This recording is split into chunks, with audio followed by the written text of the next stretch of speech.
Aujourd'hui, le vendeur va devenir un expert. On a l'ensemble de l'information sur Internet.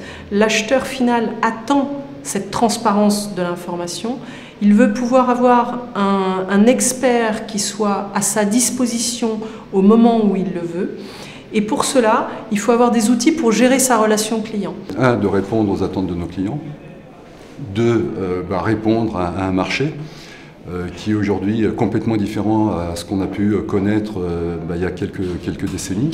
Aujourd'hui, on doit répondre à cette demande avec une capacité de produire des visuels et de l'accessibilité commerciale qui n'existe pas vraiment dans les solutions précédentes.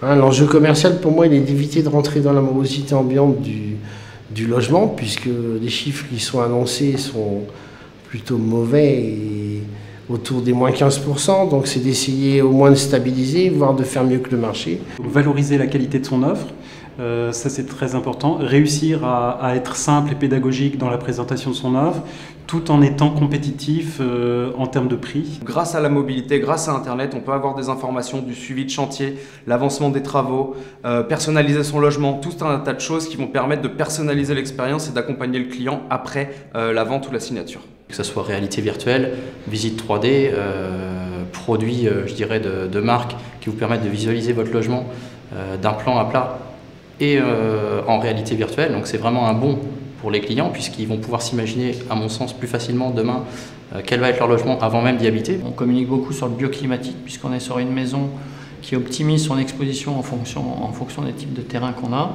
avec une faible largeur de façade et qui est très économique en termes d'énergie.